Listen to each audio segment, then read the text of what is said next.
దీన్ని ఒక బ్రాక్ లాగా తయారు చేశాను. Thank you. రత్నాంజలి ఈ పాప పేరు. ఆల్రెడీ ఎవరికి వాళ్ళు కూడా దీంట్లో రాసేసారు సైజుని బట్టి. ఈ పాప పేరు ఏంటి? లక్ష్మి ఇంట్లో ఉంటుంది. ఈ పాప ఏం చదువుతుంది? వేగవరం దుర్గా భవాని. ఇది నా కంపెనీ షాలి. దీన్ని ఒక బ్రాక్ లాగా తయారు చేశాను.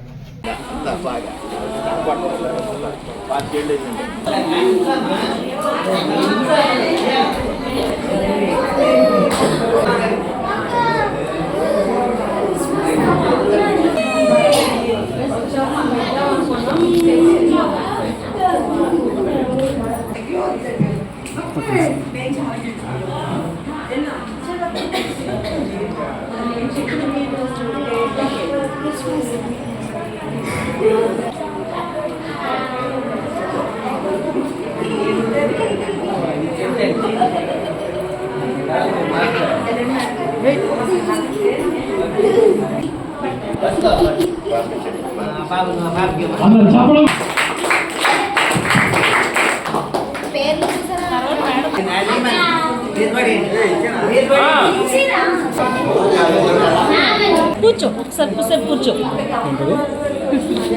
మనకి మన తెలుగు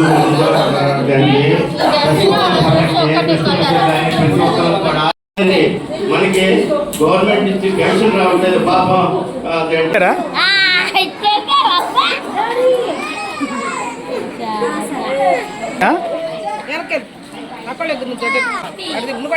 నీకు వచ్చినాయా?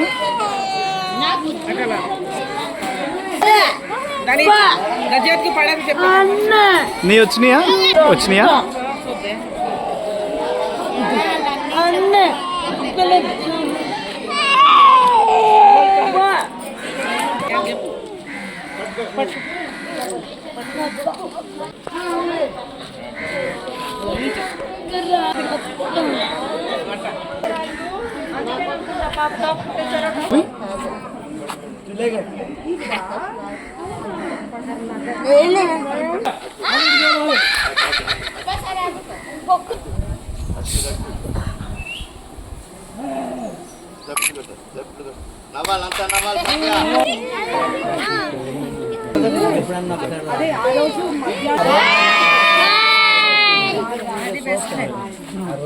ది గివ్ బ్యాక్ ప్రోగ్రాం యొక్క ముఖ్య ఉద్దేశం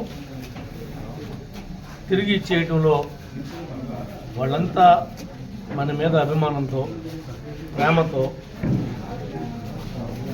2,000-3,000 రూపాయలు కూడా ఖరీదు చేసేటువంటి షాల్స్ కూడా వీటిలో ఉన్నాయి. వీటిని ఎలా ఉపయోగించాలో మేము ఆలోచిస్తున్నటువంటి దానిలో మరి మా పెద్ద పాప సలహా ఇచ్చింది.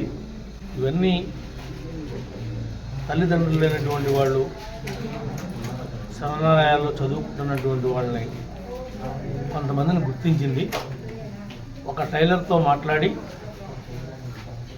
వాళ్ళ యొక్క మెజర్మెంట్స్ అన్నీ కూడా తీసుకుని వీళ్ళందరికీ వీటిని పైన టాప్ కింద ఈ షాల్స్ని తయారు చేసి స్టిచ్చింగ్ చేయించింది. లోయర్ ఏమో మన చారిటబుల్ చింతమనేని చారిటబుల్ ట్రస్ట్ నుంచి లోయర్ కూడా పర్చేజ్ చేసి ఇవన్నీ వాళ్ళకి ఇవ్వడం జరుగుతుంది. ఇదే కార్యక్రమాన్ని వాళ్ళ యొక్క డేట్ ఆఫ్ బర్త్ కనుక్కొని ప్రతి సంవత్సరం వాళ్ళ బర్త్డే నాటికి ఎవరి దానికి వాళ్ళకి పంపించే విధంగా మెజర్మెంట్ తీసుకుని ఇవ్వాలని చెప్పి ప్లాన్ చేస్తున్నాం. ఇదే కార్యక్రమాన్ని ప్రతి ఒక్క విఐపి కూడా ఎవరైతే సత్కరించబడతారో సత్కరించబడినటువంటి ప్రతి వ్యక్తి కూడా ఇలాంటి కార్యక్రమాలు వాళ్ళ నియోజకవర్గాల్లో, వాళ్ళ మండలాల్లో, వాళ్ళ యొక్క కార్పొరేషన్లో, వాళ్ళ మున్సిపాలిటీల్లో చేస్తే ఇవన్నీ మిస్యూజ్ అవ్వకోకుండా, వేస్ట్ అవ్వకోకుండా పేద ప్రజానీకానికి ఎంతో కొంత ఉపయోగపడుతుందని మేము భావిస్తూ ఉన్నాం. ఈ రకంగా చేయడానికి మీకు కూడా అవకాశం ఉంది కాబట్టి ప్రతి ఒక్కరూ ఈ అవకాశాన్ని సద్వినియోగం చేసుకోమని చెప్పి ఈ సందర్భంగా తెలియజేస్తున్నాం. షాల్స్ అన్ని అనవసరంగా మనం ఏం చేసినా అలా పక్కన పెట్టేసి అవన్నీ అలా స్టాక్ ఉండటం వల్ల మనకి దానివల్ల ఉపయోగం ఏమీ లేదని చెప్పి ఇలా పిల్లలకు మా వాళ్ళు వెళ్ళి అన్ని హోమ్స్లో చూసి వాళ్ళు ఎంతమంది ఉన్నారు ఏంటి ఆ మెజర్మెంట్స్ కూడా తీసుకుని ఇట్లా కుట్టించడం సెట్ చేయడం జరిగింది. అలాగే ఇప్పుడు ఈ పేర్లు ఎలా అయితే ఉన్నాయో అలాగే వాళ్ళ బర్త్డేస్కి కూడా ఇట్లా ప్రతి సంవత్సరం వాళ్ళ బర్త్డే టైంకి ఇలా కుట్టించి తీసుకుని ఇట్లా పేర్లతో సహా మీరు చూసుంటే పేర్లు ఇలా లోపలే లెగ్గిన్స్ ఇట్లా 200 మంది పిల్లలకి పేరెంట్స్ లేని వాళ్ళు ఉన్నారు అంటే చాలా వరకు దీనికి చింతమనేని చారిటబుల్ ట్రస్ట్ ద్వారా వాళ్ళకి అండగా ఉంటుందని చెప్పి చెప్తున్నాను.